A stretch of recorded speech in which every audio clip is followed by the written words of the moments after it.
Cesar, you still have power. Came back. It came back and went out at one point. So we'll see how long it lasts. It seriously went out? Yeah, it was coming. It was coming for you, but you never lost it. Oh, you did? I did. I told you it was coming from. I told you it was coming I never heard it. I never heard you say it did get you. I said avenge me. What do you think that means? You said it what? I sent you a text that says avenge me. Avenge me. Oh, that did. Oh, it did get you then. Yeah. How does it sweep like that? You got upgraded to customer.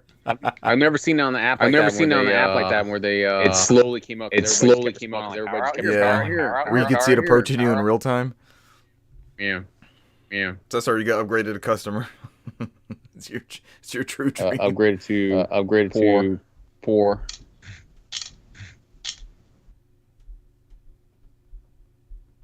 I didn't get a go live notification, did y'all? I got one from YouTube.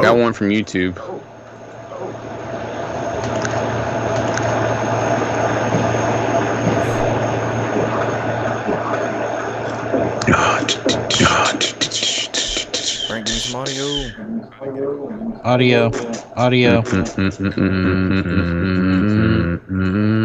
We're live on the YouTubes. All right, Cesar, you're echoing, so let's try to fix that real quick. All right, Cesar, give me something. Echo. Audio. We're live on the YouTubes. All right, Cesar, you're echoing, so let's try to fix that real quick. Are you sure it's not coming from the audio that you're playing? Because I can hear it. Echo.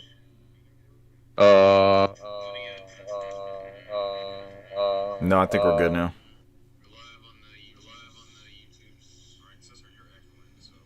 It's like some dual echo.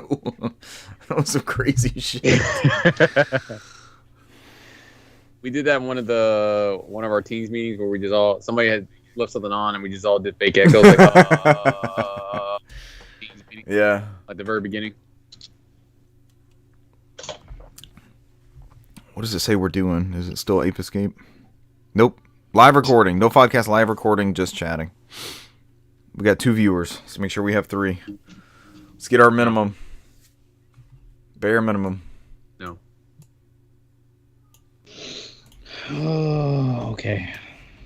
Welcome to the chat. Finally got the notification. I still haven't. Maybe it won't do it if I'm already watching. I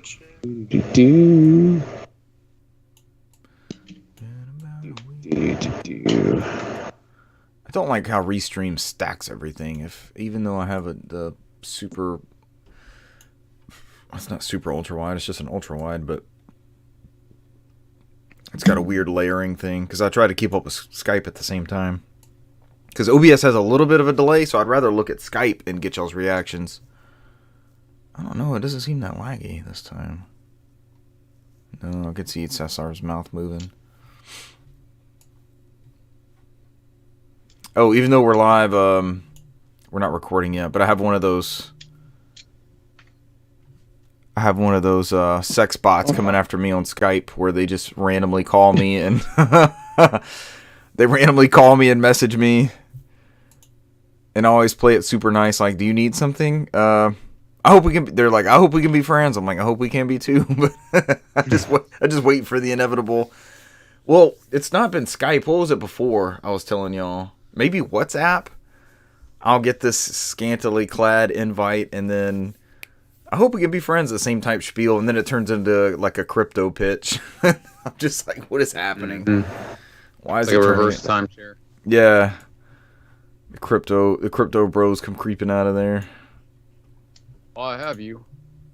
Yeah, let me tell you about a great earning opportunity. That's exactly what it is, Cesar. While I have you. As the market crashes, please invest. Here's what you should have been doing the whole time. Crypto. I'm guessing this piece isn't supposed to be broken. What are you looking at that end? original PS1 controller. Brant, do you have like a massive surplus? I actually found one yesterday at Goodwill, but the stick was missing off the top. I don't know what that part is, but it doesn't look good. It goes behind the D-pad. Yeah, it looks like some sort of clamp. Yeah, it looks like... So here's the D-pad. And this has these little like claw bits to it. It looks like it kind of like clamps onto the back of this. Is that one of yours that broke, or you're fixing his? One of the one of the little legs. It's one of mine. I opened it up just to kind of clean everything because this is one of the ones I've had and I put to the side because it just didn't work. So I just cleaning it and taking it apart. There is a PS1 model one. There's one of those at the J Burrow store if you can salvage it and you want to combine those two for $2.99. I passed because the left stick was like off. You know how it just has that plastic top on it when it doesn't have that cover, the thumb cover. Yeah. Oh, boo! Like those 3DSs. Yep. And I looked at it because I like the third party. Like I buy those off Amazon. I put them on my current controllers just so I don't wear those down. And I'll put those on those old controllers, but I'm like, $3. And I looked at the line. I didn't want to stand in line. But it might be a good salvage piece. It may be perfectly functional. It just needs that little cover over that plastic bit. But you may be able to take the board and everything out of that other one. Yeah. Got some Thundercats coming for me, guys. Seriously? Powers again. Just jump on, jump on mobile after that if you can, if something happens. Let's get this ball rolling, though. No, if we go down, we go down, right? I said no. If we go down, no, you guys right? steered the ship without me. So I see how that is. Mutiny on the bounty over here. Y'all are like, finally he's gone. We can do what we want. We could drop 311 references. Like that's something I forbid. Hey, man, it's the color of my energy. We're good. 311. 311.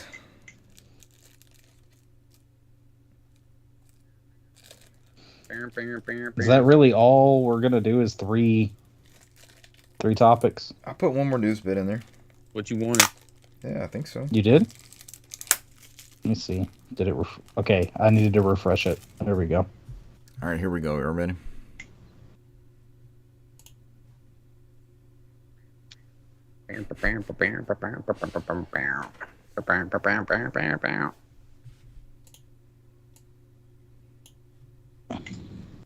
Ladies and gentlemen, welcome to episode 213 of the NOFODcast. We are No Outside Food or Drink, the Southeast premier video game podcast.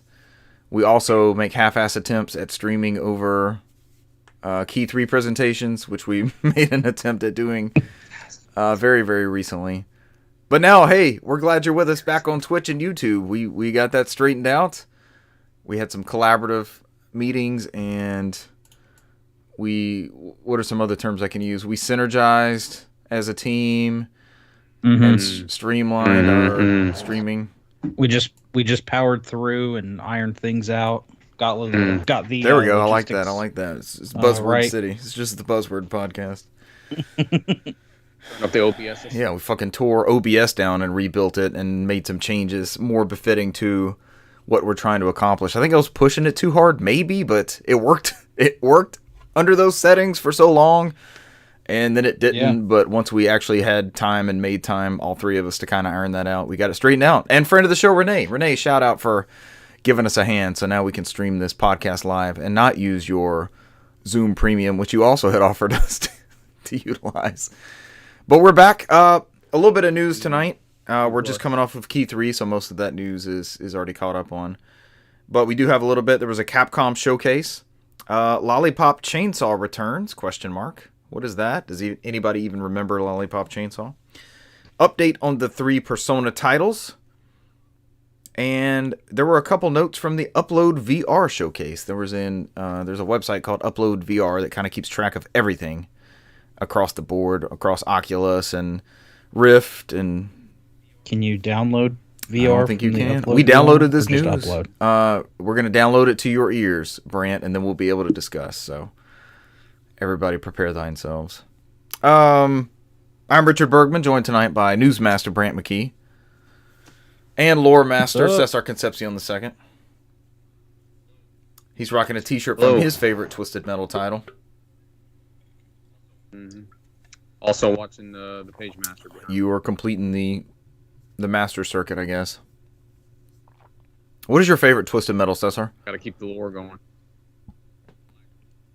Yep. Black. Brant and I have a coworker whose favorite is the first one, which you don't hear out of many polls. And then when I was talking to him today, he's like, "Yeah, that first and the second one." So I'm like, "You keep going back on it. First you say the first over the second. Now He you called say me, both." and I might have shamed his decision of the first one, so he may be re-remembering that now that it's Twisted Metal 2. And the game nobody can figure out. Do we want to present that on the podcast and see if any of our listeners know? We can. Cesar says no. Cesar doesn't want to go into the fever dreams of... Okay, it's a PS1 studio, and when the game loads, there's a bad baby. Apparently it's a baby that's an evil baby of some kind. It's some kind of bad baby. He's like ready to fight, and he's in... quoted as being in jail. Quoted as being in jail. He said, so. Another title is one where you can race as either an outhouse or a log. So if anyone knows what these titles, and that's via cheat codes. It's not. Yeah, that's not stock. It's apparently it's you not gotta natively put in in the game and... to be a log. So if anybody knows that, or we could all go onto Reddit and go into the subreddit Tip of My Joystick. That is safe for work. I trust you. Yes, trust me on this. Tip of My Joystick. You can write out these crazy descriptions, and that community there will try to help you figure out what game it is. Brent, we may have to actually make a submission on there. But I'd say, yeah, just might as well just go and do it. It may be time. At this point, I've got a list, and I'm going alphabetically through every North American release, and I'm on E. Sir. And so I jumped on the Wikipedia page for every PlayStation 1 NTSC release, which is like 1,000 plus games. And I'm going down all the game studios for anything that has anything related to kids, babies, anything, bad baby, anything like that could possibly get us to where we need to get to on that. No such luck. Listeners, let us know if you know either of those titles. All right, let's get into this. We talked over the Capcom Showcase. I believe that'll be... We need to see if it's on YouTube. I know we streamed it on Twitch, but I can't remember if Twitch saves a local copy of that. Okay. I watched it on YouTube. Oh, it did? So it was on there. Yeah, because we did it from OBS. That's right. This wasn't... Yep. Brant's going to talk about his stream later. I think we need to cover that pretty good because we got an upcoming stream planned. I can't believe it. We're doing the thing. It's going to be awesome. Anyways, there was a Capcom showcase that we kind of sort of talked over. They started off with a lot of Monster Hunter Risei Sunbreak, and the three of us were troubleshooting and doing other things while we saw Monster Hunter on there. It's just not for us. It never really has been. It's well documented on this podcast that Cesar and I tried the PS2 and PSP titles together 15, 20 years ago, and it didn't really hit, so... More power to you if that's your thing. The cooking mechanic. It's a lot of people's thing. Wasn't in Monster Hunter one of their best-selling games now? Mm-hmm. Usually is. Yeah. All right. They debuted another trailer for the expansion of Risei. Oh, this comes from comingsoon.net. So thank you, Raw Meat Cowboy at comingsoon.net. No. Do not put those two together. Okay, let me see what ludicrous name this is that wrote this article. It's Michael Leary. So thank you, Michael Leary. They debuted a trailer for Monster Hunter Risei Sunbreak. Detailed some of its mechanics and features. A demo's coming to Switch and PC as of the time of this recording. You can play it.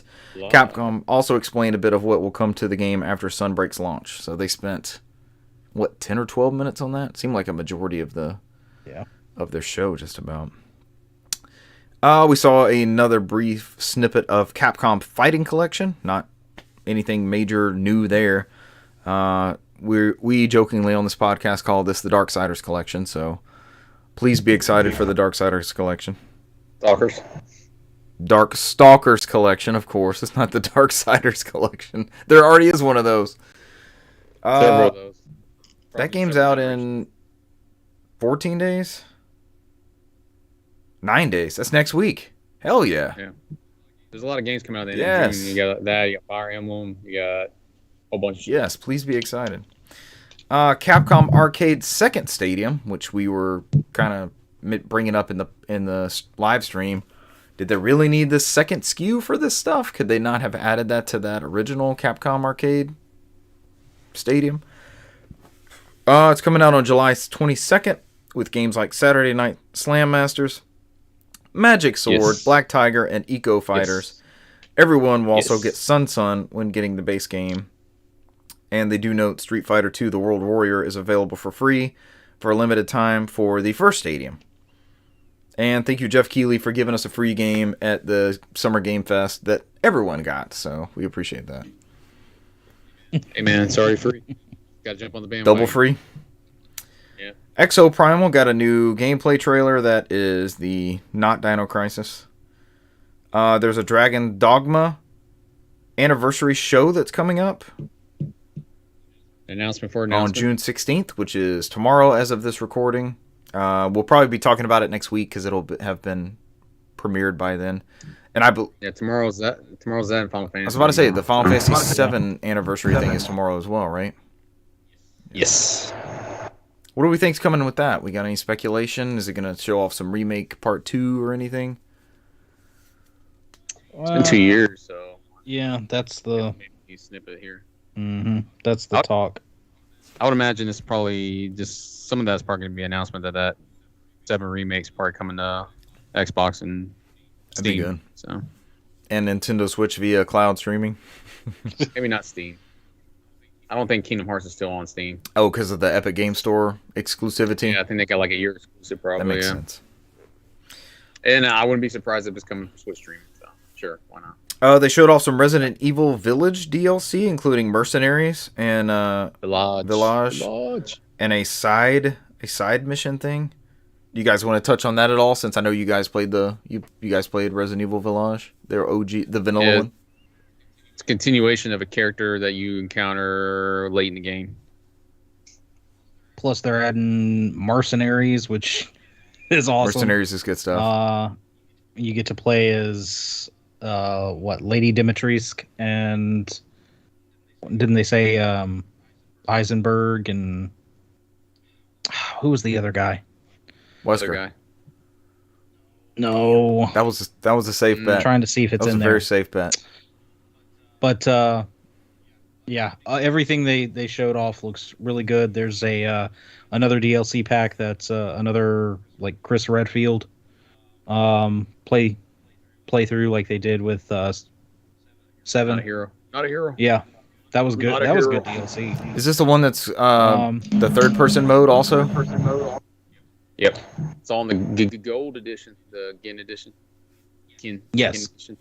They did announce the gold edition that will have all of this included, as well as we finally got the next gen updates, or I guess current gen updates for 2, 3, and They 7. announced they were went going live. Yeah. like maybe an hour, 30 minutes, something like that. Cesar, I feel like you were. It wasn't I very feel like you long. were checking in real time. It was right after Yeah, that, he right? was. Yeah. Cesar was He looking. was. Cesar was looking. I was okay. down on them already. Yeah. All right. That was the Resident Evil Village update. Next, we got another snippet of Resident Evil 4 Remake, which continues to look good. It's probably going to be a day one for everybody on this podcast. Easily. Yep. And then, of course, they ended with the aforementioned next-gen updates. And that was your Capcom presentation. So no bombshells. It was stuff that we knew was coming, essentially. Yeah. We're down to one viewer. It's not good.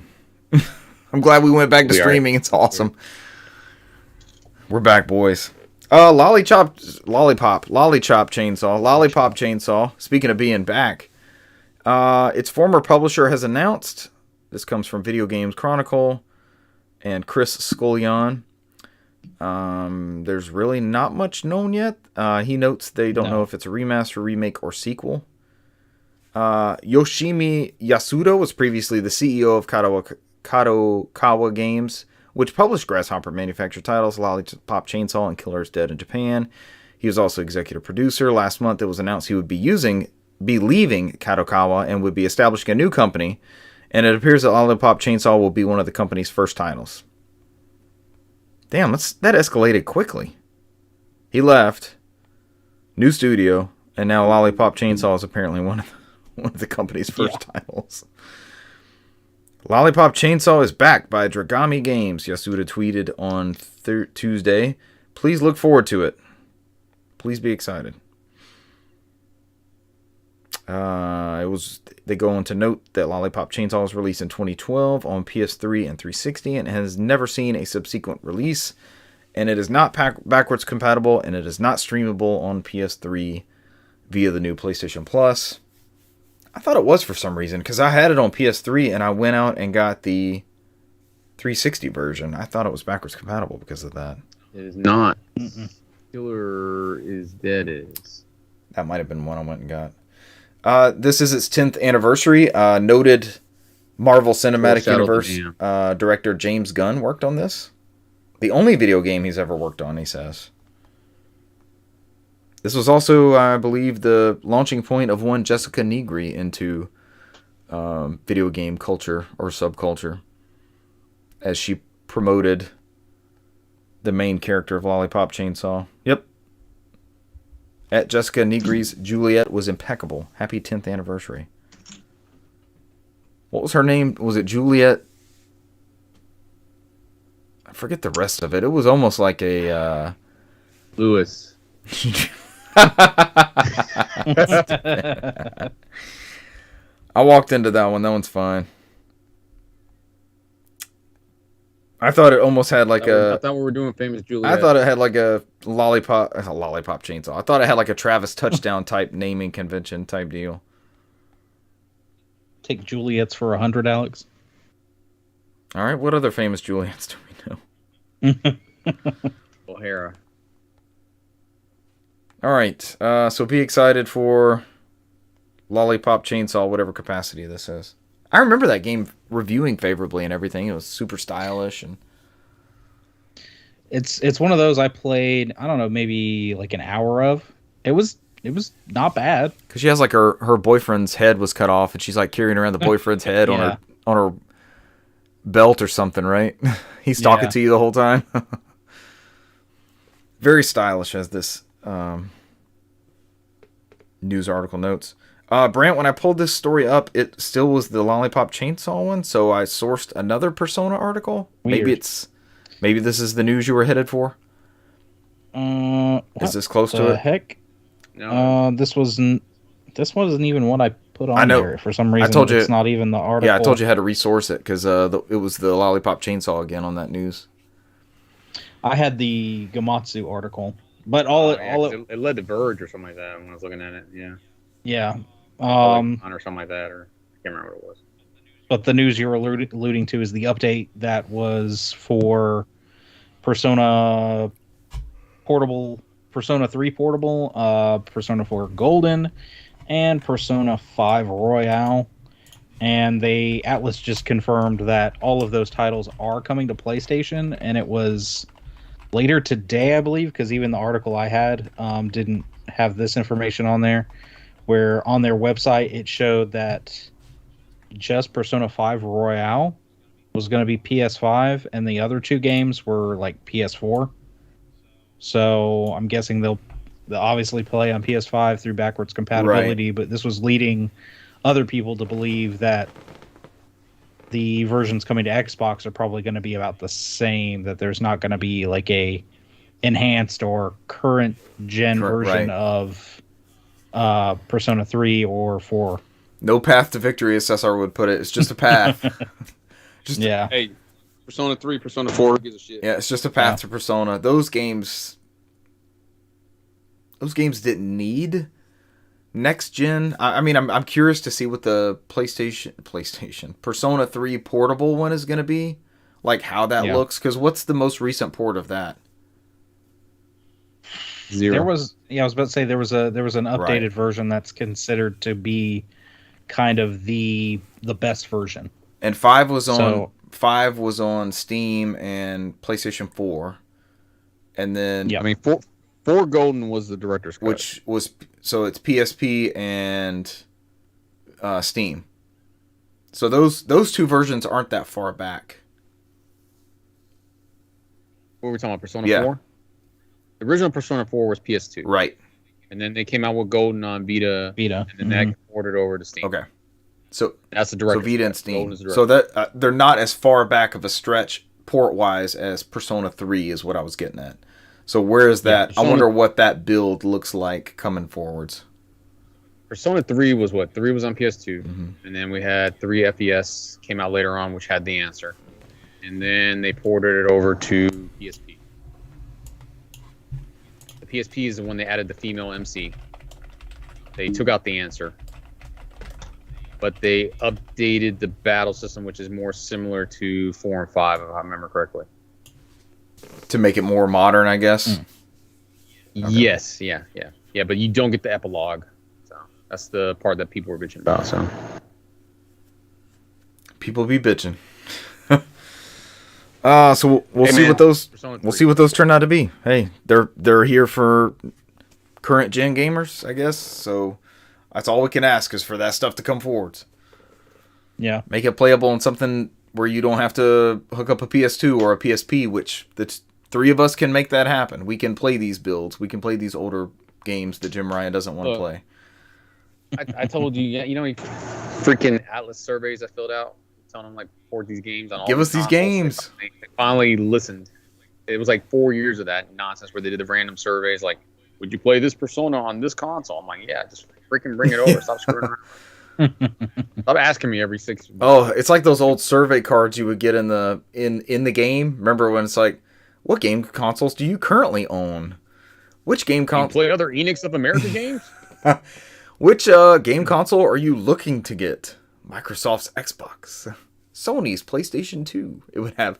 I know I had a bunch of like late gen PS1 RPGs that would have those checkboxes in them. It was all seemed like the SquareSoft stuff, right? Yeah, it was prepaid. I think you just got to throw it in the Yep. mail or somewhere. They wanted you to get that survey. Friend of the show, Paxton, has joined us in the glorious, chat. Summer of demo disc from Square Enix that you got with the soundtrack. Yep. They listened to you, Richard. You wanted those demo discs. I do. I love me some demo discs. There's nothing better than a demo Love those disc. demo discs. Yeah.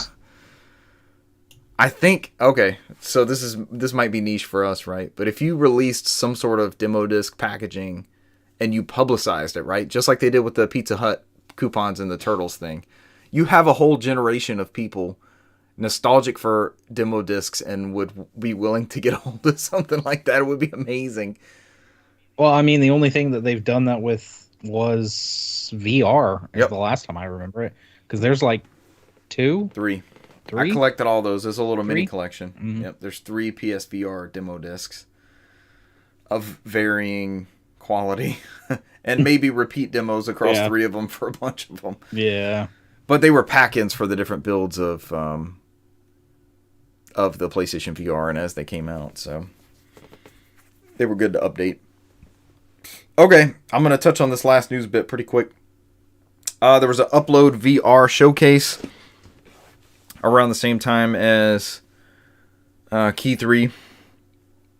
And the 2 big takeaways, I won't read all these. You can go check this out at Upload VR, because they are, I guess I was talking about it in the pre-show, but Upload VR kind of keeps track of everything. They're not the raw meat cowboy of VR channels where they just cover one platform. If it's some sort of virtual reality interface, it's Rift, it's PlayStation VR, it's PlayStation VR 2, it's Oculus. They keep track of everything. And they do a real good job of, I think, this is still kind of a new technology and they're looking for more adoption, that sort of thing.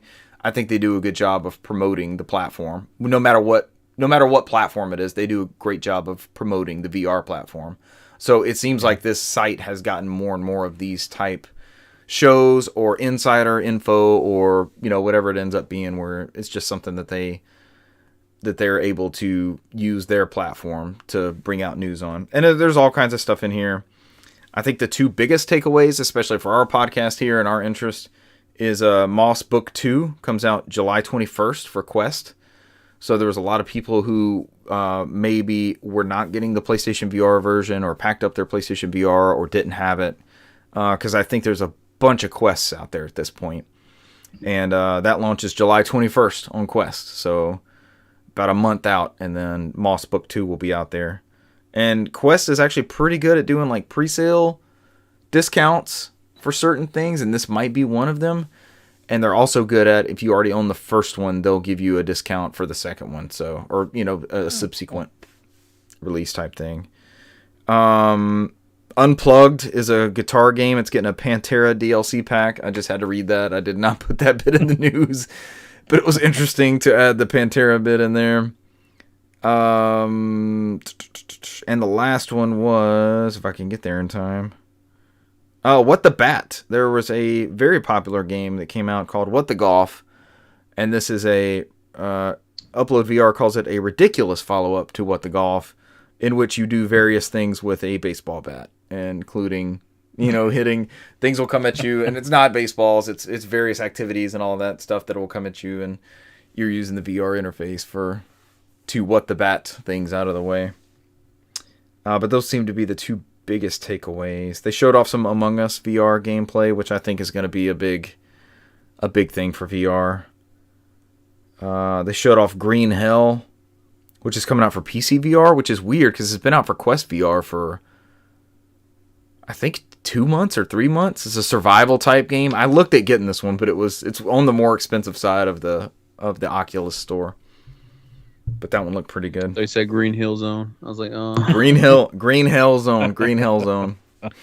Yeah. All right, Green Hell Zone. Somebody jot that down. We might have it. You got pending messages in your YouTube chat. That's your VR. Yeah, we got a couple YouTube. Moss Book. Look up Moss. Friend of the show, Paxton, is asking about Moss. Moss is a game in which you play as a character named Quill, a mouse. And it is almost like a... Quill. Do what? Not Peter Quill. Not Peter Quill. Mouse Quill. And you play like a storybook style thing. It's almost like you're looking down into the book and interacting with Quill as she moves about the story. But she'll interact with you. You high-five the mouse. You like lean into the story and high-five the mouse. It's probably one of the best VR experiences, I would say. It's one of the most intuitive, natural extensions into VR for storytelling and, I won't say immersive gameplay, but it's immersive in that you're in the experience and it's not, a Twitch shooter or something like that, or you're not shooting targets like VR had been known to do, or be a genre that you were stuck in. It's hard keeping up with the chat as well. Somebody might also want to keep up with the chat. As I'm trying to answer it. Aspire, Stride. I don't think there was anything else that was like major. Those were the two biggest takeaways, I think. And that, somehow, 25 minutes in... is news? We're done with the news. We did it, peeps. Look at that. Yep. Let's go to games played. Great show. Let's go to games played. Speaking of the greatest show on earth, Cesar and I beat a game. Finally.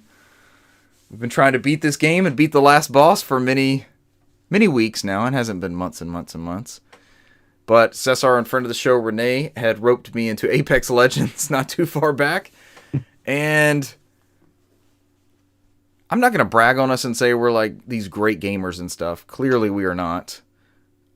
We had multiple second place finishes or third place. It was always second place or third place. Because we do not go for gunfights. We stay away till the very end. And we finally developed a strategy to keep a shotgun on us. Both of us need a shotgun. Shotgun is life. Because the way we play, when the circle closes in on Apex, and we're not going to go too deep into the description of how you play Apex Legends. It's like, what, 4 years old now? Cesar, I think I sent you the picture of when we won our last match, which was like 2019. And yeah.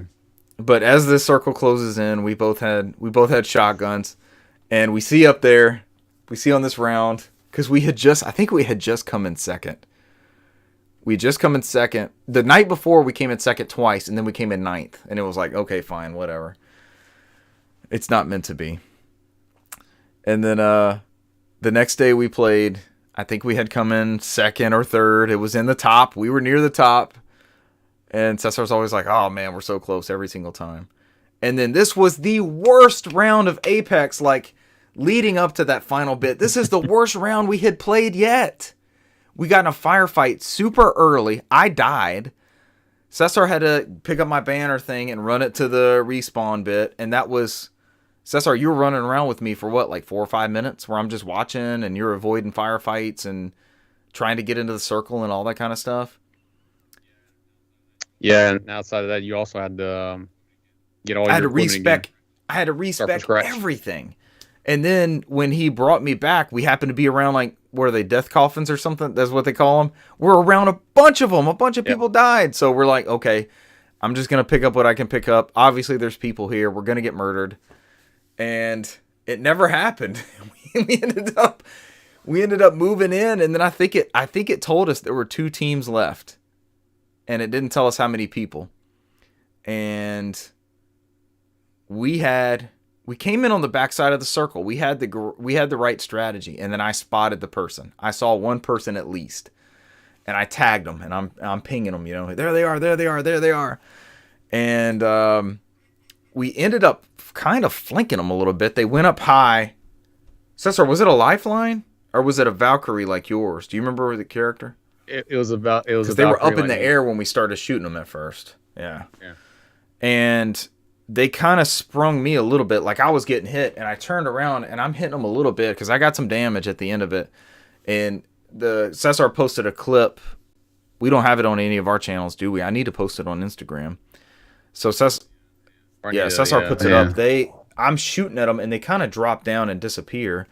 And I'm going to reload my shield because they popped me a little bit. And on this video, you see Cesar I guess you were in the zone, man. You were ready to go. He saw exactly where they went. They dropped off this platform. And I cracked the shield, man. When you were shooting at them. When you were shooting at them before they went down. Yeah. And then on this video, you see Cesar just drop down and do like 2 or 3 shotgun blasts. And then Champions pops up. And it's like, and I thought it was going to say you were down. So I'm running to that edge because in the clip, you see me right after he wins, you see me drop down and I start teabagging up and down. Not the person, just Cesar. I'm going at Cesar like, we did it. Yeah. Because as soon as I see that champion thing pop up, I'm like, yes, we got it. I remember with Richard because I started shooting and Richard's like, okay, I guess here we go. This is it. So that's Paxton is pointing out it's 3 years old, so I'm saying 3 years between wins for us. Oh, it was such a good feeling. It was so awesome to finally break through, and it was the most ass round we've ever played. I got killed in that. Cesar, you got what, 2 kills before to save me, and then you got the final one.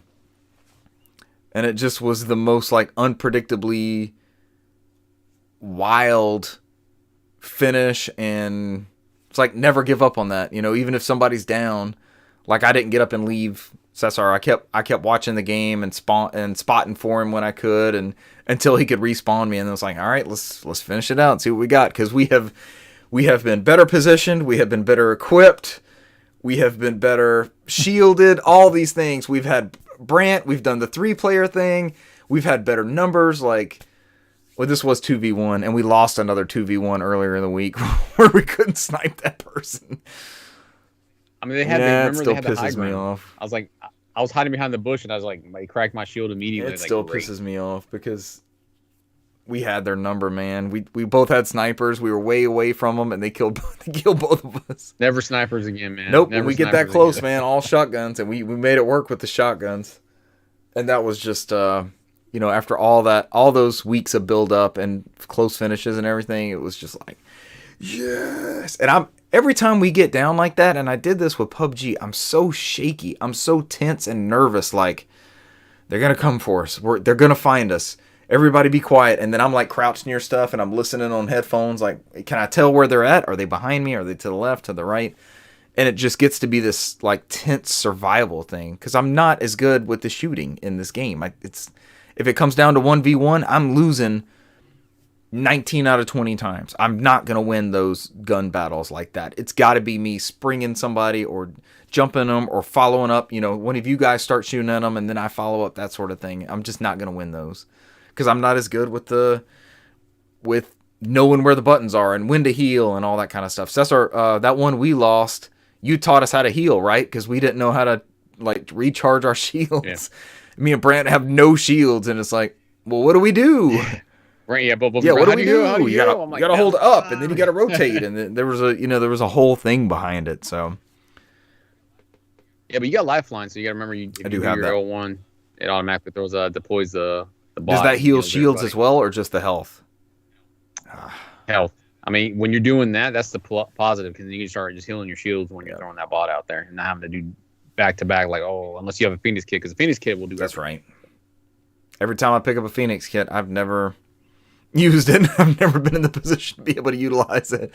It's literally, the one time I used it was the one where you lost when it was 1 versus 2. Because you literally used the Phoenix kit and then they blew off my shield again. I was like, great. But they also had didn't you say they had gold armor, or red armor, or something crazy that? They had a gold armor and then they had a red weapon. If you had a red weapon, it's a powerful weapon in the game. It's like one shot, your shield's gone if you don't have them. Yeah, we just got hosed on that one. It is what it is. I mean, like I told you, the red weapons is you can't refill the ammo, so they give you like 20 shots of something, and that's it. You gotta make it count. So I don't think I've ever shot more than 20 shots in a round. The way we play, the sneaky, stealthy, non-kill leader way that we play. Yeah. So essentially, Cesar and I beat the game. I'm never going back. I'm the champion. I know my banner's still up. Every time somebody logs on, it's got me and Cesar up there. Cesar, have you played it since? Okay. Yeah, a couple days ago. You're not champion anymore unless you won again.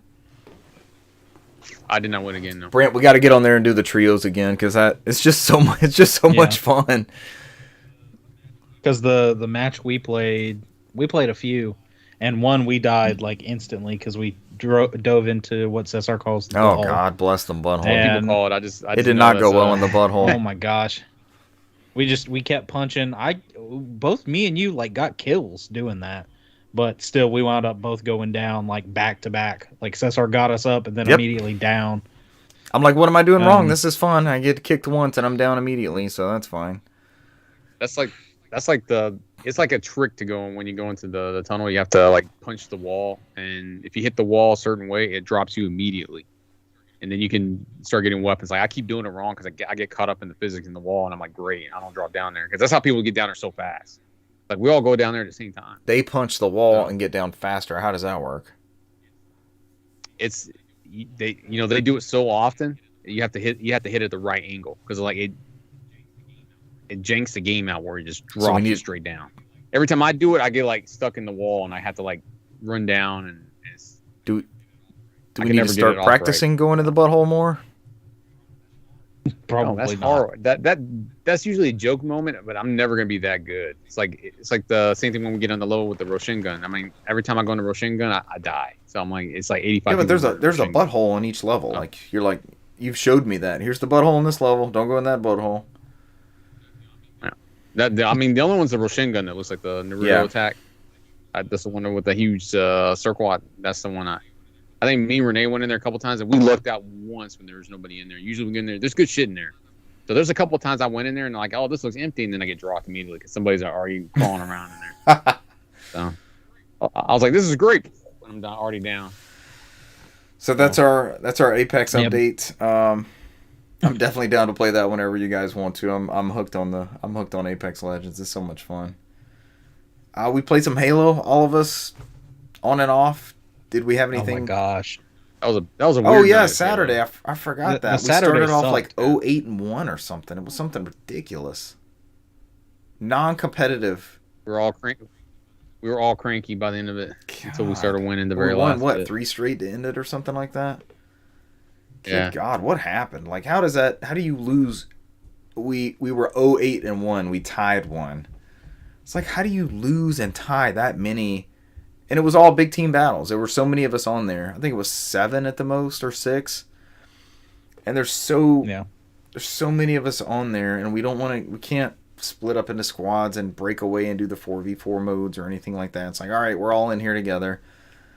But we're all competent. There's a couple weak. No, I'm just playing.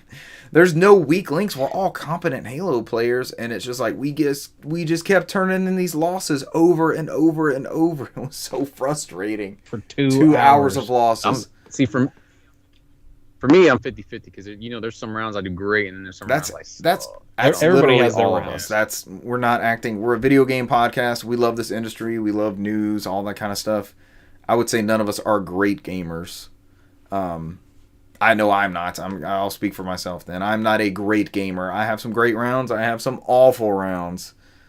And it just... Oof. And then there's Monday where me and Richard got on for, an hour and lost one game. That was it. And we were like borderline dominated almost all of them. And leveled up like crazy. Like I think I'm almost level 60 on this second season. The land grab is back. They almost give you kill leader for the Halo game. It'd be fun if there were a few more announcements, like if Halo would introduce some more introductory things like that, or not introductory, but like the Quake narrator, the Halo narrator, where there was a few more things. I think every shooter should have that Titanfall slide. Sliding downhill. It's yeah, the greatest thing I ever wouldn't be upset if they added that. There's times when, especially after playing Apex, when we're trying to get somewhere, like we're trying to get to a zone or run to a warthog or something like that, and I'm like, damn, if I could just like keep sliding, I'm already going downhill, just let me go. Yeah, I like that. That's a great feature in Apex, and it helps us cover some ground. That's another thing, Cesar, in that 1v1, we're always scrambling. We're always away from the ring. We're trying to get to the damn ring every time. The fights and non-stop fight, yeah. Awful round. We had no business winning that one. No business. None. We were struggling. If somebody goes back and watches if they watch our theater of that one or something, like, okay, how did these guys win with one kill? How are they playing this game? That's what I was saying. Like, how do you win? That's luck. Two bumbling idiots making it to the very end. Hey, we lost a lot to put ourselves in that position to win that one. Outside of those two, I think that's it for me. I don't think I've played anything. I helped my kids with Animal Crossing. They're back on Animal Crossing kick for some reason. And thankfully, both of their reading levels are much increased over the last time we tried to make an attempt at this. So they now have a house on their island. They've upgraded from the tent. So they now have room for more stuff. And I actually paid attention to it because I don't remember how this game introduction worked. And I forgot about the Nook Mile stuff. So now I'm able to show them, like, pull up ZL, go into your Nook Mile thing, and read. It's a brief snippet, like, sell 10 pieces of fruit to Tom Nook. And they can read, sell 10 pieces of fruit to Tom Nook. Like, okay, if you don't have anything you want to do that day, like you like going around and shaking trees and getting bit by the wasp, but these are things you could do, and you can keep doing this and get money and build up that currency and that kind of thing. So I think that's going to segue into sort of pushing forward to do that, to read those missions and do those little snippets, because they've really taken off with designing their own homes and stuff. Like they imagine everything, and they'll draw out on graph paper and stuff. Like, this is the bathtub, and this is the deck, and here's the 3 grills in the house, and here's the 6 beds in this room, and kids designing like a house and stuff like that. So I was scratching my brain and trying to figure out, can I do Sims, or is there a house designer, but so many of those games are resource management, very heavy in, you got to have this much of this or this much of this. And Animal Crossing is that to an extent, but A, they already have it. B, they know how to play it. It's just applying, okay, this isn't very complicated. Get 10 pieces of wood to get this thing. And the wood is everywhere. Just go chop down a tree and get the pieces of wood. So I think Animal Crossing is the answer to a couple of those things that I was looking for gameplay-wise for them. So might be able to update in the coming weeks on that, but I think that's their current ambition is now to put all the things in the house, since they've just had shit scattered all about the yard and stuff like that.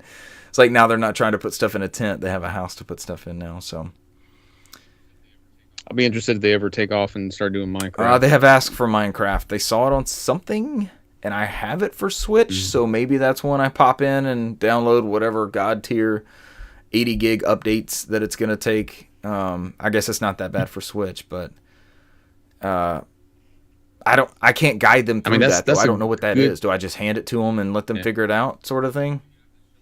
You're going to have to show them, like, build blocks, and it will be the next...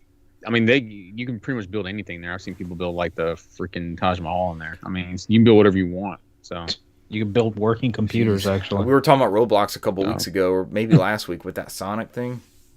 Yeah, there's like better Sonic levels than have been in Sonic games recently in that Roblox Sonic thing. So I have nightmares about Roblox. Some of those games are in there. It's like dreams and stuff. Man. It's like games within games within games, right? It's just a big engine. No, I'm like, there's like. I've seen kids in there playing horror games where people are getting murdered off, and you got to guess the murderer. And I'm like, these kids are like 4 years old. I'm like, what the hell's happening? Yeah, if anything, there's some weird stuff in there. Yeah, for your kids, definitely, I'd go Minecraft over Roblox. Because there's even been Roblox. You have to look and watch. Yeah, there's been some stuff about Roblox, and we won't get into that, but they were putting like recreations of like celebrity sex tapes in there. It's like it's weird. Roblox is a weird. Yeah, you have to watch what kind of games you open up in there. I was amazed when I was sitting there watching my cousins play. I'm like, they're like 5 and 6, but like some of those games in there were like, I was like, oh my god, it's like this is a game. I literally, I think my older cousins, like, yeah, this is Roblox. I was like, wow, it's a wild world. I didn't know. Yeah, Roblox is the Wild West, man. I did fire up Siphon Filter for PlayStation 1 with that new. I'm leveraging the power of my PS5 to play Siphon Filter. Come with that. Alec Baldwin simulator? Yes. Siphon Filter is now available on every single PlayStation. Was it on the PS Classic? No. Yes. I think it was one of those games on the PlayStation Classic. Either way, with an alternate storefront, you could play Siphon Filter. Yeah. Okay. I played the little intro bit and then went down to the bottom area, like the garage area of that first level, so nothing major. I messed around with the filters a little bit and rewound a couple times, like when I got too close to an enemy and I forgot with Siphon Filter, like you have that armor, so they can knock down your armor and then you start taking damage. You have like a danger meter where they're going to attack you, and then I guess to give you some leeway in that control scheme. But everything in that emulator works good. I was doing the modern retro mode, maybe. It put the scan lines on there because I tried modern or whatever the bottom one is, and it was just a blurry mess. Like on that main menu screen of Siphon Filter, you couldn't even read the copyright, like Sony Computer Entertainment. You couldn't even read that. It was awful. I'm looking at it like, oh god. And it's just because of the way it blends everything and like blurred out what is meant to be that interlaced signal, you know. So then I put on Cesar, especially when he and I were messing around with this stuff like 5 or 6 years ago when the scanline filter things first started being a thing on emulators or like the Super Nintendo Classic or the NES Classic, that kind of thing. We're wary of those. They do have to look right, or it's just an interlaced, like a forced interlaced thing for the hell of it, basically. And that one looks really good in my opinion. I think it looks really, really sharp, and it looks like I imagined Siphon Filter would look like on my OLED. It wasn't like, ooh, this game's garbage. It looked good. Jim Ryan would be upset, happy. I don't know. Be okay with it? Who knows? I'm playing it. I'm the person playing the whole game. Hey, you'll be okay with somebody pays $10 a month. $10 for it. And this was a free one. It was a free one. Like, sure, I think whatever. Cesar and I were kind of texting back and forth when these things were going live a little bit. Like, okay, I know I own this license. What does that show up as for you? What do you see here? Oh, I thought I owned Ape Escape. I don't own Ape Escape, but now I can buy it for $10. And what was it? Tekken 2? You can't buy piecemeal? You have to have the subscription? No, you have to. Yep. Mr. Driller and Resident Evil. Yeah, and I thought I owned Resident Evil Director's Cut. I was like, why isn't this popping? I'm pretty sure I had that.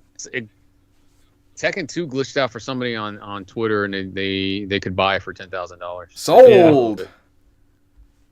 That'd be wild. Oh, but those 45 minutes in, I'm very pleased. Those are my games played for this week and a half. I'm sure there's something I'm forgetting, but those are the ones I'm touching on. You can just jump back on there if you can. I think for me, I played some of the Resident Evil Director's Cut emulation, and it's like after 10 minutes in, I couldn't do it. The tank controls? I dropped out. The tank controls is bad. I think I felt my age when somebody was on. I watched some streamer where they were like, inverted. What are you, a boomer? Who plays inverted?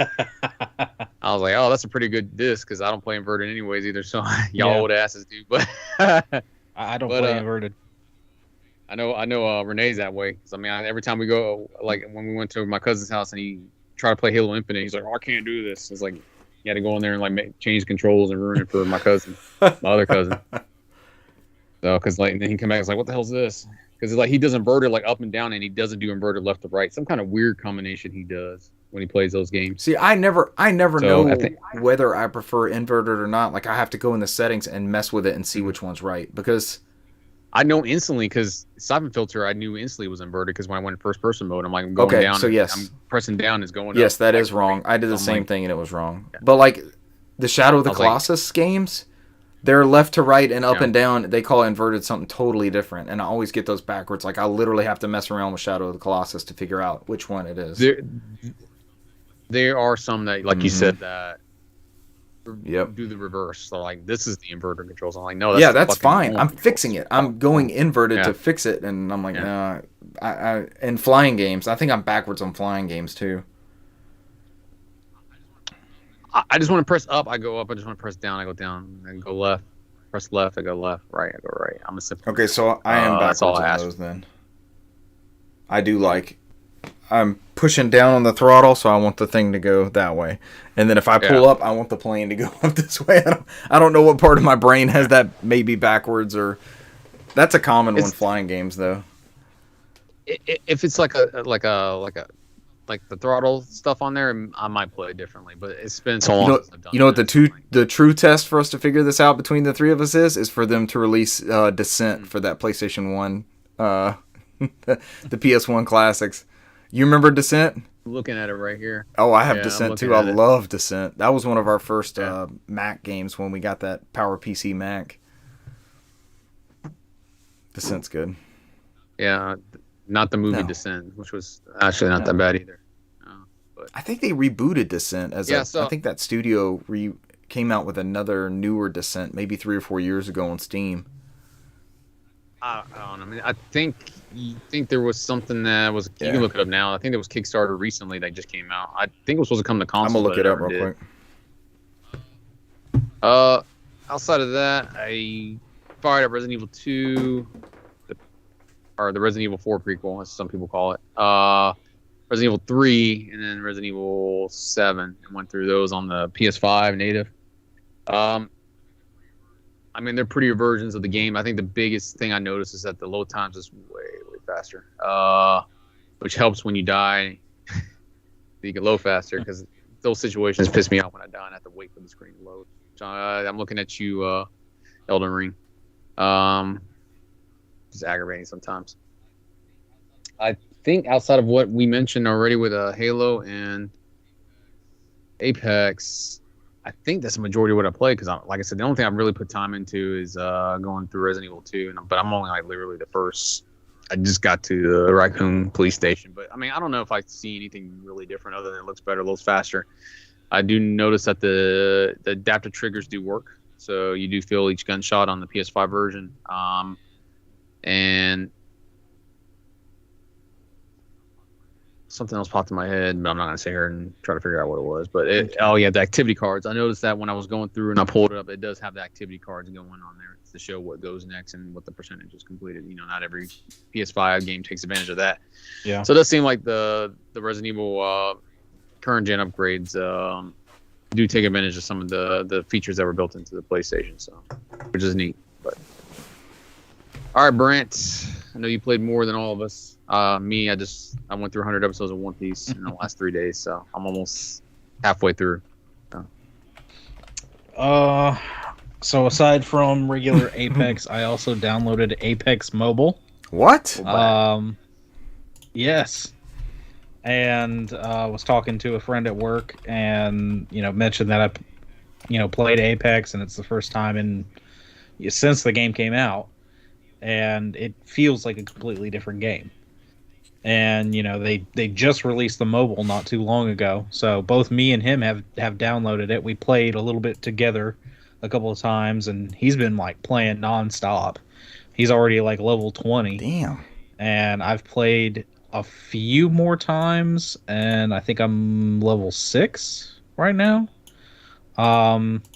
It's not bad. He usually likes to try and connect a controller when he has access to one. I bought a controller, Okay. but it's not here Which yet. one'd you go with? Curious. I went with the 8BitDo X Cloud, like SN30 Pro. It's the black SN30 Pro. It's got the Xbox logo on the top of it. XCloud. So it's the official XCloud. And yeah, I like it because like he usually uses his Xbox controllers.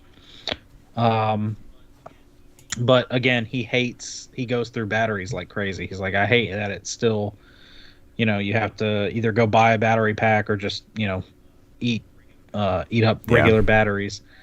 And I looked at that, and that's like a $40 option. It's $39.99. At least it was when I bought it. And or it's, I think it was like 44 or 45 with a clip for your phone that you can get as well. And it's it's a more compact. It's that SN30 Pro that they've been selling for the past 2 years now. It's it's shaped like a Super Nintendo controller, but it's got dual triggers.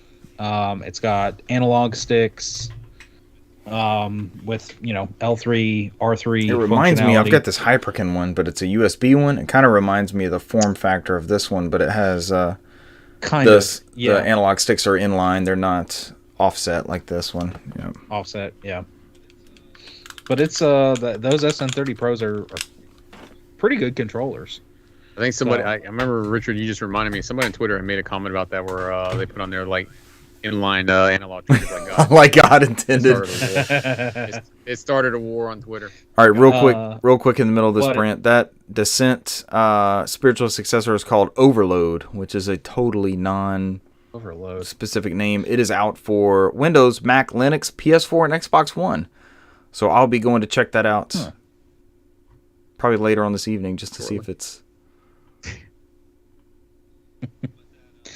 But that controller has like a 16-hour battery, is what it says. About 16 hours of playtime. It's rechargeable, so to me it's a cheaper option than a regular controller or dedicating one of these controllers to just my phone. And it's a little bit more portable. It's less bulky than your standard controller. I haven't lost a match yet, but it does start you off... You haven't lost a match yet? No. It starts you off with a mix of players and bots. So it's once you get into... Because my friend, I think once you get to level 8, you can start doing ranked matches. He says, and once you start getting into ranked, it progressively gets harder and harder. He's like, and you can tell these people must have controllers. Because where I would get maybe 5 to 7 kills max in a match, when he's using controller, he was cleaning up. He would get 20 kills, 19 kills. This is a totally different game than what we were playing. And that's the thing is on mobile, I notice you can be more aggressive. And it's definitely something where, the bots they can be challenging, but they're not fodder. You can tell when you're going. Yeah, you can tell when you're going up against another person, but it's not as challenging as the official like full blown Apex. People beating our asses most of the time we play Apex. But but through playing this, I am getting more of a handle on the mechanics of Apex because it's still got everything in it. For a mobile game, it's extremely well fleshed out. It looks great. It's still got all the guns and everything else. So, I'm being able to, the couple times we played with Cesar, there was a big emphasis on getting, the upgrading your armor and this, that, and the other. So, I make sure I prioritize that and look for certain guns. Like I know every time I play, I try to get a shotgun because close quarters, there's nothing. I want to play with the three of us all having shotguns. Now that we have a legit strategy. Cesar, what was that again? How we're gonna beat them? Get those shotguns out. Let's go. It'd be like a recreation of RoboCop where they're doing long distance shotgun shots, killing people. Or Doom, like original Doom shotgun. Like they're getting shot by like some long range weapon. It's like a shotgun. But being able to kind of see a few of the different weapons and kind of get the feel of different things and some of the mechanics I think it's going to help me in the long run. Other than that, I talked about how I didn't like the mechanics of Peace Walker, Metal Gear Solid Peace Walker, and how the home base stuff was just starting to grind me the wrong way. I bitched out, and I did. I watched the Metal Gear Solid Peace Walker movie, and just got all the story bits. You put hours into that trying to make that work, and it's 10 years behind. Yeah, I was probably, one third of the game. I think I played maybe. So, but I picked up the rest of it. Watched everything, and I guess I get it because what happens with Mother Base, and it's supposed to go under attack and blah blah blah. So I guess you're supposed to feel like I put so much time building this thing, and now that it's under a threat, you could lose the whole thing, blah blah blah. That I guess that's supposed to be kind of impactful on you, but at least for me, as playing it from a console, not as a play and go experience like it was intended, it's not bad, it just didn't translate well for me in the long run. But I did go ahead and pop in Metal Gear Solid 5 and played through the prologue, which I didn't think it was going to be as short as Ground it was. Zeroes or the prologue to Ground Zeroes. Ground Zeroes is short. Ground Zeroes is very short. But it's a playground if you want to make it that. There's all kinds of crap you can get into. So, first thing I noticed right away is I hear, these different voices, and, you immediately see Chico from Peace Walker, and then you start hearing Kaz. And I'm like, okay, well, I know that voice. There's Kaz. And then I start hearing another character. I'm like, okay, so who is Kaz? Who is he talking to? Because she should be talking to Snake. That's not Snake's voice. It's like, who's that? Kiefer Sutherland? And welcome to the Kiefer verse. As it goes on, Chico and Paz are in this prison, and you're supposed to infiltrate and get them back. And yes, for one reason or another, the voice of Solid Snake has now been replaced with Kiefer Sutherland, which every time that he's talking and then he starts yelling and doing stuff, I'm just like, this is Metal Gear Solid Jack Bauer edition. This is 24. Like, what was the? Because I was a big 24. The ultimate reasoning behind that was he was trying to meld even more of that Hollywood video gaming thing, right? Like he had always admired Kiefer Sutherland. Not only that, he wanted to kind of like reboot and go in a different direction, but that's really odd to do in a game that's supposed to be in the basically in the middle of the franchise. So There's always been some controversy around that because the Japanese voices always had the same snake throughout all the games. So. Yeah. Wow. Is that the definitive way to play? Is that a good snake, the Japanese one? Yeah, and they kept it the same for consistency. So he came up with like randomness for the American one. I don't think he just probably didn't like David Hyder. So. Yeah, but he's been the voice of Snake for forever. He's What had it been by that been point? in- Almost in- 20 years at that point. yeah. He'd been in every Metal Gear Solid. He'd been the voice of Snake through Smash Brothers and everything else too. I mean, he came back and did Snake stuff after they parted ways Yeah. with Kojima. So Yeah, I know they. Konami went back to him. So I know they made him. I was reading something, and they made him like re-audition at one point. I think for Metal Gear Solid 3 to be the voice of Snake. Like just all of a sudden, he was like, I thought I was the voice. I would take the first copy. I would take Metal Gear Solid 1 and 2 to my audition. I would set them down. I'd be like, I'm the character. Here's Yeah. my audition. And you would think that that can't be an issue of over money because it's freaking Kiefer Sutherland. Right. I mean, you got to be shelling out some decent money to get him. But that's not what this is about. It's been about that for several minutes now. And I mean, it's a lot of story we Reddit may never threads know and the stuff, answer to. So Yeah.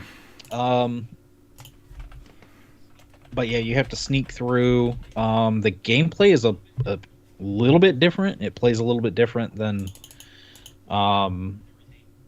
everything up to this point. Because the PS2 games set kind of a little bit more of a standard, and they stayed kind of within that realm for so long. And I mean, they changed up the PSP version just because you only had one stick, but it still played basically the same. One stick and 2 triggers as opposed to 4. But 2 turntables and a microphone. But I liked it. But getting through everything, and then you track down Chico, and then you gotta try and find Paz, and you're tracking down all these sounds on a tape, and it's weird because you're listening to her like there was this one part where you like listen to her being tortured, and then you have to track her down. There was one part where like I just couldn't find her at first because you have to go into this underground part. And I keep looking, and every time there's like a bunch of freaking guards down there. So there was a couple times I just said, "Okay, screw it," and I had to just gun everybody down. That's the Metal Gear conundrum. Sneak, sneak, sneak, sneak. Blast your way out. But I finally got to her, and then that's the rest of the game plays out. You have to sneak her out, call the chopper in, and get her out. And oh my gosh. I didn't know it was going to be the freaking end of the game, but that cutscene where it goes into and, they find out that there's like explosives that they hid inside of her, and that whole thing where they're having to like extract those was like, oh my nightmare. gosh, this is freaking just right out there on the floor of the helicopter. And it kept going. And I was like, okay, we can just get it out at any time now. We don't have to. I haven't played that in like 5 or 6 years, and I vividly remember that. Yeah. They lingered on it for quite some time. It's not like the Batman one where my insides hurt. Oh yeah. But when he's in the jail and they call the number. Mm-hmm. Oof. But they while you were trying to rescue Paz and Chico, there was supposed to be this impromptu visit of Mother Base by like NATO and something like some kind of tour of Mother Base. Like United Nations, wasn't it? Yeah. And it was just a front, so like the CIA or whatever could go in there, and they attacked Mother Base and pretty much destroyed it. So it's like, no, the video I watched. I know. So now you get to carry over your building from Peace Walker. So. And then at the very end, like Paz finally wakes up, and she's disoriented and scared, Snake tries to calm her down, or Jack Bauer tries to calm her down, and opens the door to the helicopter. She's like, "There's another one. There's another one." That was a very dramatic pause. She says, "There's another one in my," and she just like falls out and explodes. And Why can't it be Kiefer Sutherland from The Lost Boys? Why can't it be that one? Was it always Jack Bauer? Because it's very his performance in this is very Jack Bauer-esque. It couldn't be, damn, which one did he play? He played one of the Musketeers in that Disney live-action Musketeers, which was a god-tier movie. That movie is so good. It was a good movie. Ooh, Tim Curry as Cardinal Richelieu. So good. Chris O'Donnell, Oliver Platt, Charlie Sheen. This movie was stacked. That movie's so good. But I'm gonna at some point get into the Phantom Pain. After all that extremely like excessive gory bit, I was like, I need something a little lighter. I popped in Tearaway on the Vita. Good choice. And that's the like action platform game that's everything's in like this craft world. Everything's kind of like made of paper or origami folded bits, and you play as this perfect art style. Gorgeous, drop dead gorgeous. You play as this little character, and the whole world is based on these voices that you hear, and they're telling the story. They're talking about how their land has so many tales, but you know they want something different, and they look to you. And of course, it uses the cameras on the Vita to show your face. You're the sun, right? Like Teletubbies. Yeah. But through this, you interact with the story to drive an adventure. There's these little creatures. They just look like little boxes with little eyeballs. They're called scraps, and they invade the world, and they're tearing stuff up and taking people's colors and features off their faces and whatnot. So you, as the character, you help return, and a lot of times you have to craft like features and things. Like there's one guy that said they stole his mustache, and I had to sit there and draw a new mustache and cut it out of this paper, and then like size it and put it on his face. And there's points where you can actually use the rear touchpad to either bounce the character on certain platforms or help the little character by touching the back, and your fingers pop up through like the paper scenery. This was such a good use case for the Vita back touchscreen, which nobody used. It was little deviants in this, is what I would argue. And what's crazy is it'll actually even use that back camera and kind of get a little bit of your background while your fingers poking through the paper. Yeah. So it'll kind of show the scenery in your world.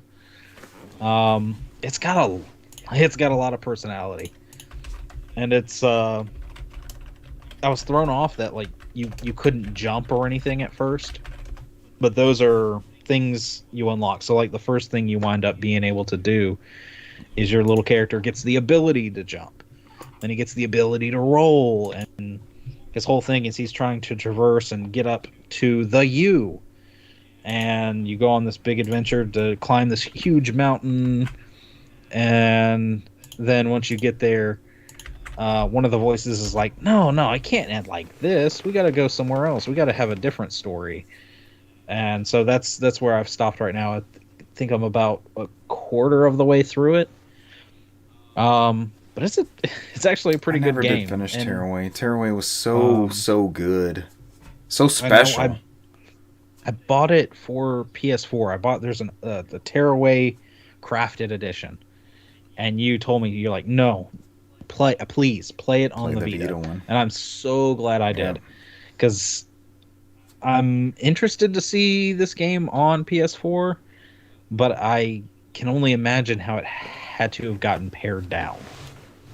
The thing that makes the Vita so tragic, the Dreamcast just got the plug pulled, right? The Vita was this nasty breakup where basically we had this god tier first party support. We had these amazing titles and these games like was it Unit 13, Tearaway, Gravity Rush, the Uncharted game, that portable Uncharted, even with the etching, like the charcoal nonsense. Mm-hmm. But we had these great utilizations of this hardware, and there were so many special moments. And it's when you were talking about Tearaway, I was thinking back, and it was like the last time I was really, really impressed with a new interface like that. I think the Switch came in second, but maybe that's just because it's portable, that it was like, okay, I'm playing the new Zelda game on this, small screen, this portable thing. Mm-hmm.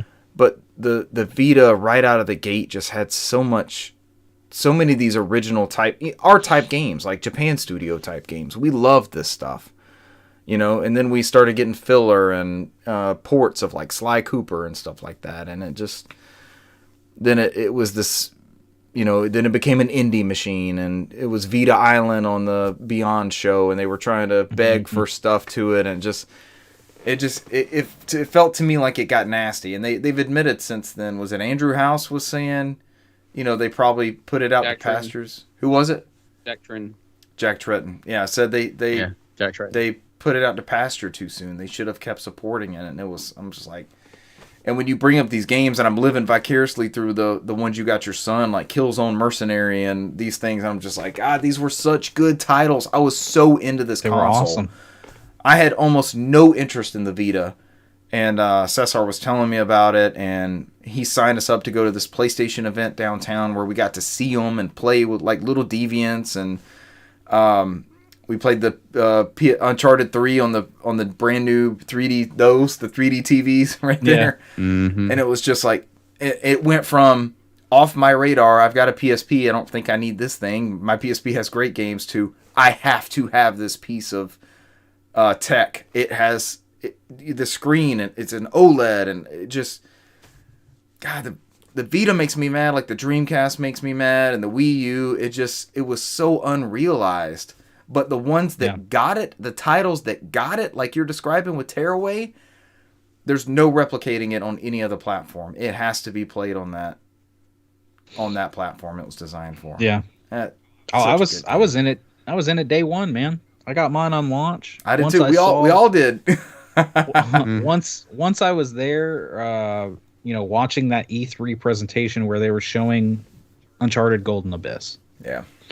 And they showed off, they jumped in the water and showed Nathan Drake dripping wet, and the water physics on him, and then him climbing out, and then standing in front of that light source and the dynamic lighting and everything, and talked about how this is a full Uncharted experience on a portable. I'm like, I'm there. That's it.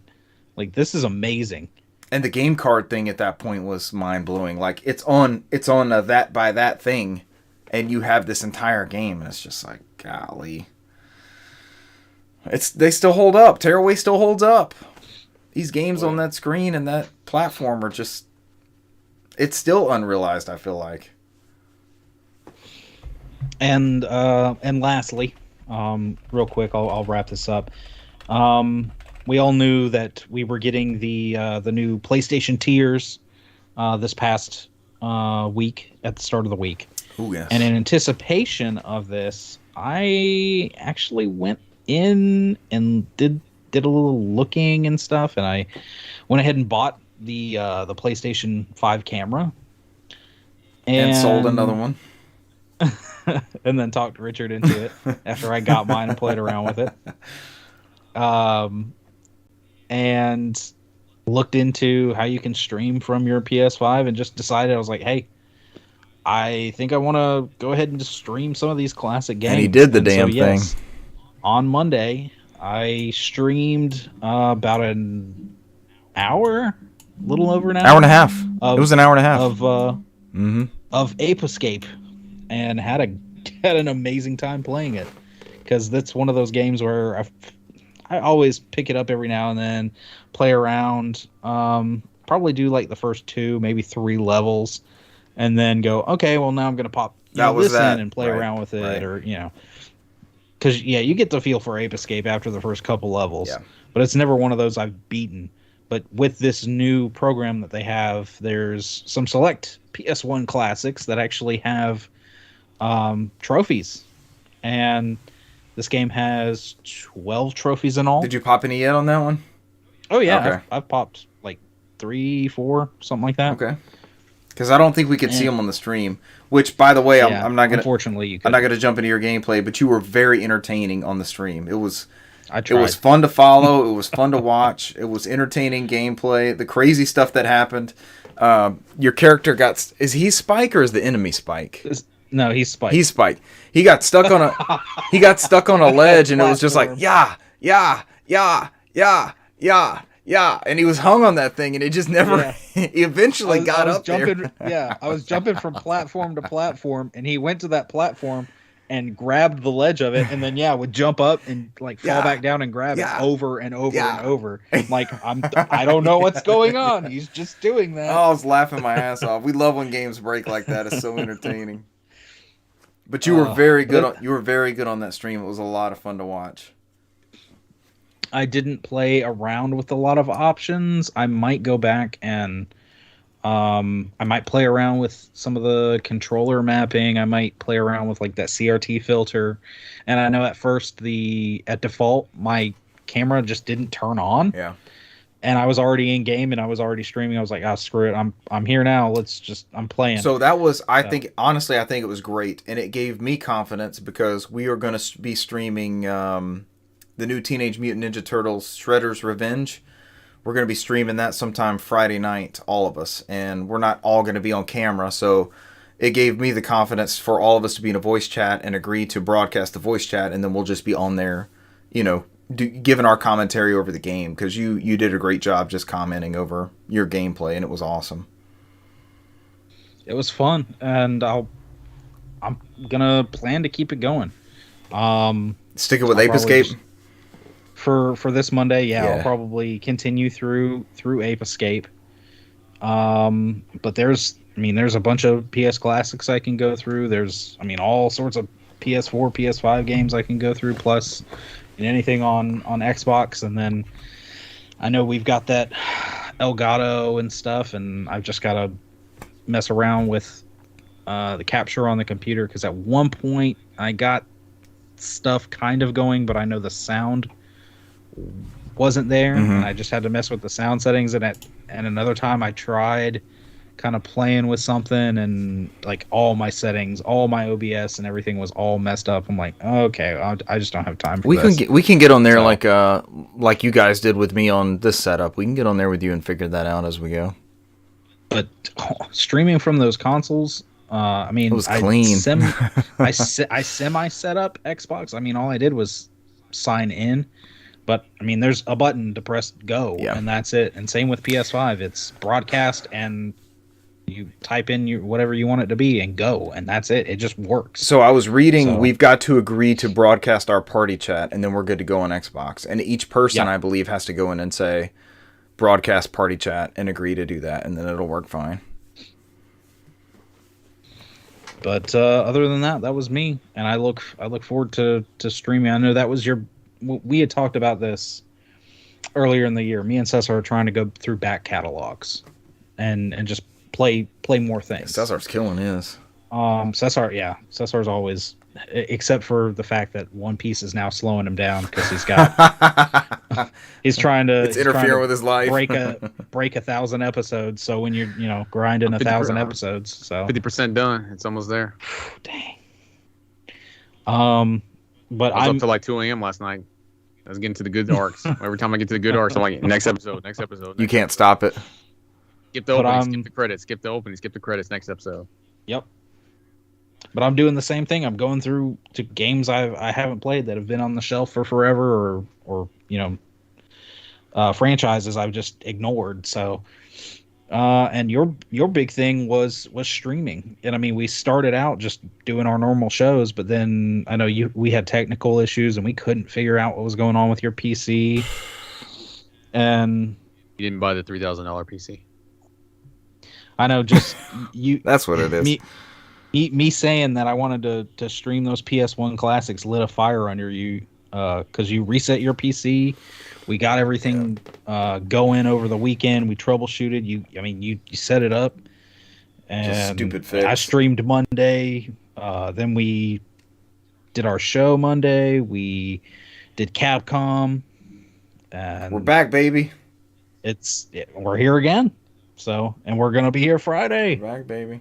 I can't wait to play that Turtles game with my arcade stick. I cannot fucking wait. I'm so excited. I think we're all excited for that. That's gonna be good. Oh my god, it's gonna be so good.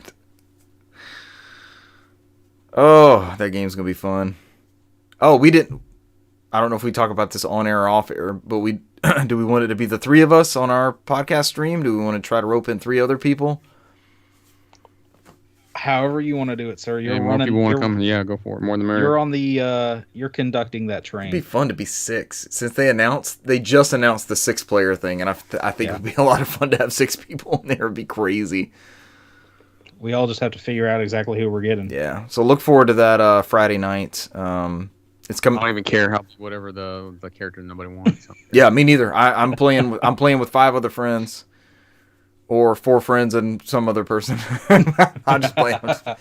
I'll come in random. Yeah, I'll be playing with friends. It doesn't matter who I am. And like I come in there, I want to be Cam Clark. Whatever Cam Clark. You want to be Cam Clark? I think he voiced Leonardo. I think he was Leonardo. Mm-hmm. Yep. So look forward to that on Friday. Yes, the streaming. I guess Brant should be Cam Clark since he's going through Metal Gear Solid right now. So yeah, it lends itself to your playthroughs. You identify with the character, so I don't know. My favorite turtle is Raph, I guess. Mine honestly was always Leonardo. I love Casey Jones as well. So, but I wouldn't mind being Splinter. Yeah, I don't care. I love all those characters. April. I've loved those characters for 35 whatever, years. Yeah, I'll be a damn turtle, man. Yeah. I'm excited. Looks like fun. So look forward to us streaming that Friday. You guys got anything else you want to add before we wrap up? I'm good. All right, ladies and gentlemen, thank you for joining us this week, and we will catch you next week. Bye. See you. Adios.